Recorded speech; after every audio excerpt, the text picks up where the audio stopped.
Dr. Gary Sykes, Obstetrician, Sydney Adventist Hospital. Technology's had a huge impact on obstetric care, very big. And one significant area is in ultrasound scans. The equipment these days that we use, indeed I have in my own office, is amazing and certainly wasn't around that long ago. And patients will bring their mothers with them and say, "This is incredible, we never had this in my time." You can do incredibly good imaging. They can see the baby on the screen, 3D, and they can see it moving. We call that 4D. And this is there for the patients. And I do this every antenatal visit and give them a USB, free USB, so store the baby photos, the baby videos on it. So this is something that wasn't around when I started as an obstetrician by any means. But it also means you have much greater accuracy in assessing the baby's growth. Much better than the old methods of assessing how the pregnancy is going, how the baby's growing. Now, I don't pretend to be a specialist in this area, and there are doctors here at the SAN. There's the SAN Ultrasound for Women. We see excellent doctors who are specially trained in this area. Specially trained means greater accuracy, and so I and my colleagues rely on their services to give that greater accuracy. A woman may have an ultrasound scan at 12 weeks to check the baby's anatomy, early signs of there being a problem with the baby's development. Also, she is encouraged to have a morphology scan at about 19 weeks. Morphology scan basically means we're looking again at the baby's anatomy, looking for developmental changes. And I've certainly had quite a number of times, so I'm very relieved this scan has been done. Everything from cardiac problems. I've got a patient currently where there's an abnormality of the baby's spine. Now we're able to plan, she's seen a paediatric orthopedic surgeon already, and we're able to start planning for what's going to happen after the baby's delivered. So this is where the morphology scan, done by excellent people with special training, such as the SAN Ultrasound for Women, comes into its own. Subsequent scans may also be needed by these specialist people if you worry about the baby's growth and well-being. So certainly we can rely on for that reason. Another indication I'm thinking is placenta previa.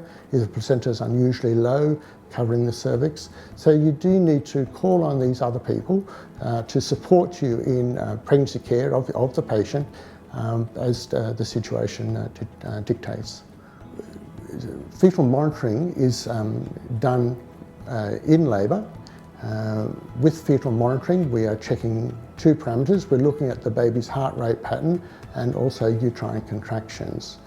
And we look for a reassuring, what we call trace or fetal heart rate pattern, consistent with the baby being well oxygenated.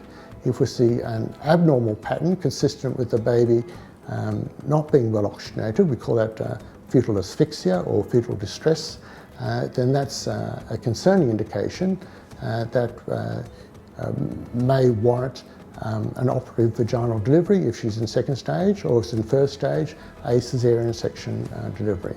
Sometimes there are measures that we can take during the labour to improve the situation, and so these interventions are sometimes it's possible to avoid them. But certainly fetal monitoring is important. Now, it's more important when the woman is known to be at high risk of the baby getting distressed in labour.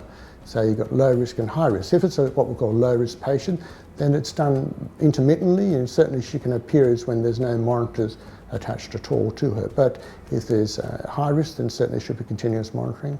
Also, if she has, for instance, an epidural block, then it's considered that she should have continuous monitoring throughout the whole labour. And fetal monitors has come a long way. Today we've got amazing machines, such as this machine here, where we can get accurate tracing with the woman not actually being wired to the machine, so to speak. So she can be ambulatory, walking around with a device on her tummy, picking up the baby's heart rate, and that is remotely being recorded to here and also to the nurse's station outside. And indeed, I can dial in and I can see it in my office. So I can be in my office or at home and I can see how the baby's heart rate pattern is going. I can see her progress in labour. I can see the baby's well-being, and I'm not even on site. That is incredible. That's absolutely amazing that you have that ability to be able to safely manage your patients, even though you're physically not in the building. Technology in the form of ultrasound scans and fetal monitors in labour, and also fetal monitors used antenatally, have dramatically improved our ability to monitor the baby during the course of the pregnancy and optimise the care of the baby. That means there's certainly much safer for the baby than it was before. We're able to see and decide on how things are going and take appropriate steps that are necessary, and certainly optimise the chances of a good outcome.